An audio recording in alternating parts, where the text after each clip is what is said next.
ساکت. نظم کلاسی حفظ کنین. این درس اول امروزه. 2 به علاوه 2 مساوی 5. حالا تکرار کنیم. 2 با 2 میشه 5. 2 با 2 چند میشه؟ 5 میشه. بلندتر.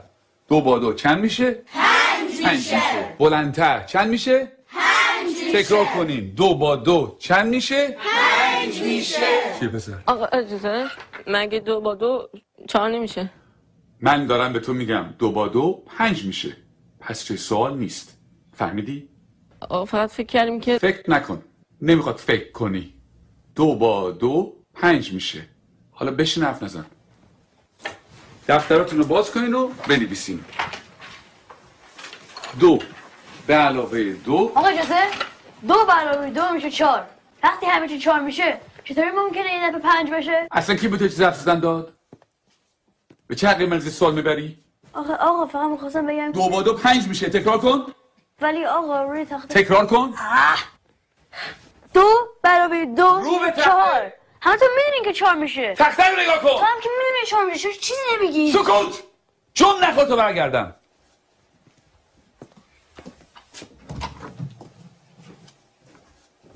چکشه بابا. میخوام همونجا در سر بندازی. خیلی افهمش کردم یا پدرشو در میاره. این دانش آموز فکر کنه از همه بهتر میدونه. خیلی روش زیاده.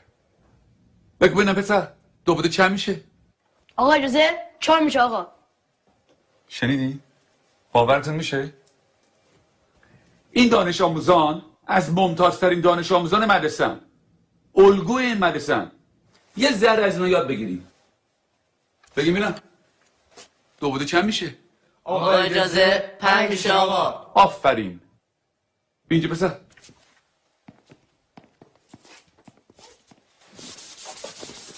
حالا حاصل جمع چند میشه؟ جواب سعی رو بنویس.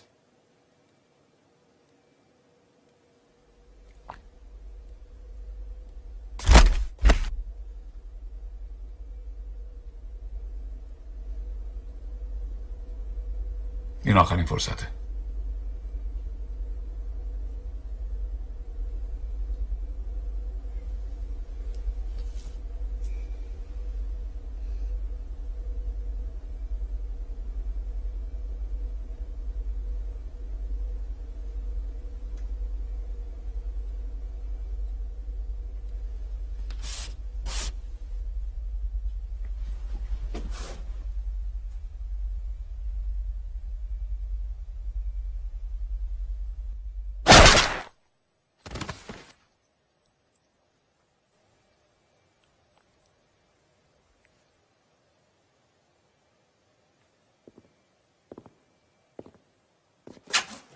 خب کس دیگه هم هست که درس امروز رو نفهمیده باشه؟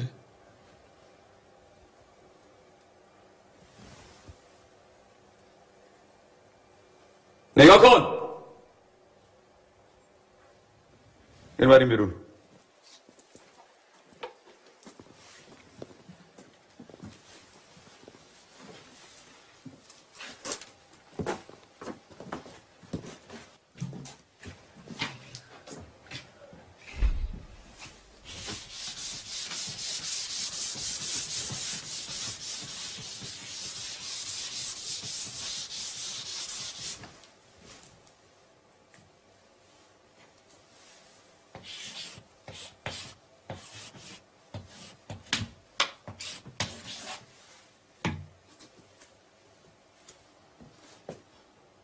دفتراتون رو باز کنه بنویسین.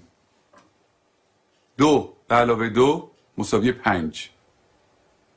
همینطور که بنویسین تکرار کنین. 2 با 2 چند میشه؟ 5 میشه. چند میشه؟ 5 میشه. بلندتر چند میشه؟ 5 میشه. بلندتر چند میشه؟ 5 میشه. بلندتر چند میشه؟ 5 میشه. چند میشه؟ 5 میشه. 2 با 2 5 میشه. تکرار